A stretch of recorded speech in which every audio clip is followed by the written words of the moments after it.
Writer and actor Susie Corcoran gives us a brutally honest... Let's get rid of that, baby. Gives us a brutally honest, true story show about being a mum and gives us all the highs and lows that come with being a parent. Sorry about the crying baby, but let's be honest, Susie, we've all heard it before, and perhaps, possibly, that's what's partly inspired this fantastic new show. It's a familiar sound, very familiar sound, that.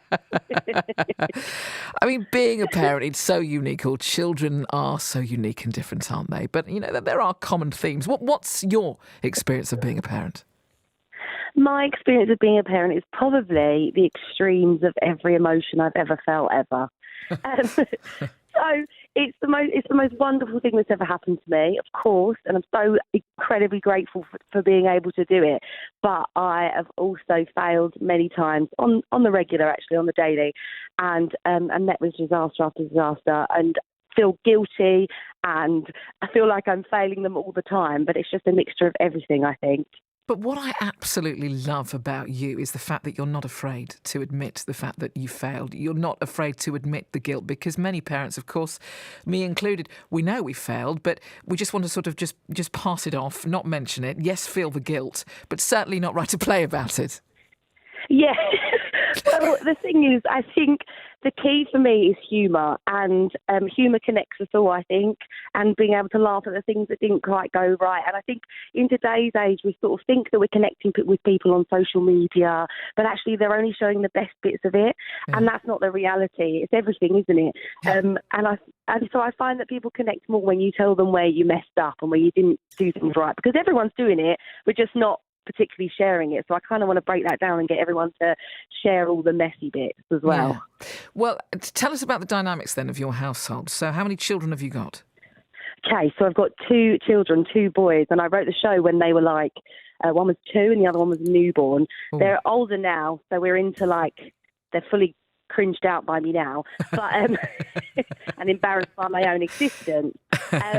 But they're like 9 and 7 now. But I wrote it in the crux of the early years of motherhood. So it's us 3 in the household, and it's about it's about you changing your identity as you become a parent, and it's about growing these little humans and how society kind of deems certain things acceptable, but actually the reality is just a little bit. It's just a little bit different, isn't it? Never quite what you expected. So how did you, having a newborn and a 2-year-old, actually, when you started writing it, how did you find not only the time, but actually the energy to start putting pen to paper?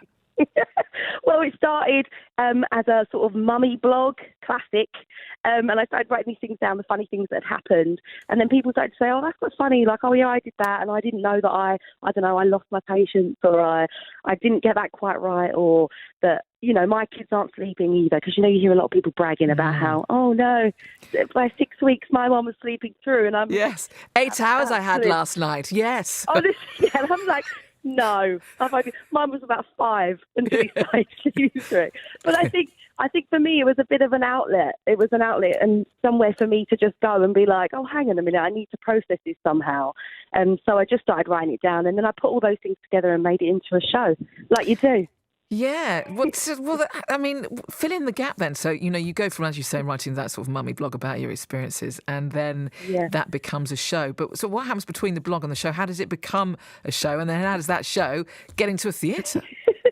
Well, so it was actually somebody at the theatre, because I work in a theatre in Harlow in Essex, and it's somebody at the theatre that said, oh, this is really good, you should pop all these stories together, because I think it'll resonate with some mums and some parents, and even if you're not a parent, I think everyone's, you know, faced some disasters and stuff. So I just started to piece it all together, and it wasn't until I got sort of my director on board, Nathan, who... He was just like, hang on, right, what are you trying to say? Let's piece this all together. And we sort of broke it all down, and I decided what I wanted to say. And I suppose, and in that, I realised I just wanted people to feel a bit less alone, because it can be really isolating being a mum. Yeah. And I wanted people to just feel a bit less alone. And if it takes me getting up and telling stories that are super embarrassing and maybe other people wouldn't share, then I'll happily do that. This might act like a little bit of contraception, actually, for some young adults. Honestly, my 15-year-old niece come to see the show, and my sister was super pleased. She was like, "Well, I think that's sorted until she's at least 30." So, so that's a service, really. Yeah, absolutely. But actually, what this has given you is, a change of direction. And actually, your two boys have inspired this incredible talent, which is having an effect and an impact on so many people. Oh, that's really generous. That's a really sweet thing to say. I think for me, I just always the message that I kind of want to say to my two children is just don't be afraid to feel all the things you're going to feel, and that people will tell you that you can't, or there are negative emotions and there are things that you shouldn't maybe talk about, or there are things that you shouldn't pursue because maybe, I don't know, it's too late, you've become a mum now, you can't do those things. And I just want them to, I think the best way to teach them is by modelling it and by showing up for myself and doing something for me. I think is a good example for your kids, and not something that we're always told. We're told as mums to sort of sacrifice yourself entirely, aren't we? Yeah. And that, you've got to do absolutely everything and be there and all of that stuff. And not only is that not possible, but it's also not the best thing for them. And I'm trying to just kind of model a life for them, I suppose. And I think that's so right. And being a parent, whether mother, father, it's changing. It's really evolving, actually. And, there was that expectation, I think, years and years ago. And I mean, this is sort of an old-fashioned view now, isn't it? That certainly the mother would stay at home and would raise the children. That was what we were expected to do. But actually, women don't want that. Women want a choice now.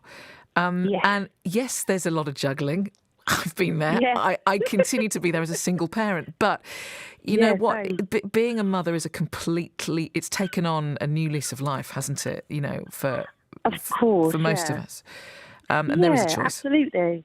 Absolutely, there is a choice. And although it's a difficult one, and you're allowed to say that I want that choice and I'm going to work for that choice, you're also allowed to say that having that choice is incredibly difficult, because at the same token as us going to pursue these things that we want to do, whether it be work or writing a show, whatever it is going to be, you don't get to put anything down. No one's going to go, oh, by the way, go and do that, and then we'll take this bit off you. And of course, they're our priority, our children and stuff. Of course they are.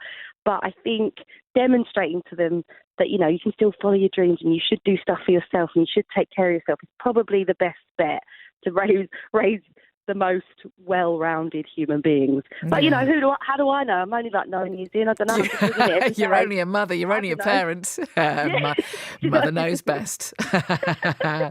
Well, look, congratulations on this show, because it's hilarious. It's pertinent. I think there's every emotion in it. But how can we get tickets and share all of this? Okay, so if you go to my website, it's oksusie.com, there's tickets for this show at Aylesbury Theatre and also a few others that we're going to be touring around as well. And I'm also on Instagram with It's Okay Susie. So you can come and see us then. That would be lovely. Wonderful. Susie, it's been lovely to have you on the show. It really, really has. Thank you lovely so much. Talking to you. No, you too. And you can see Priscilla, Queen of the Disaster, for one night only on the 8th of July at the Aylesbury Waterside Theatre in the Norman Bragg studio.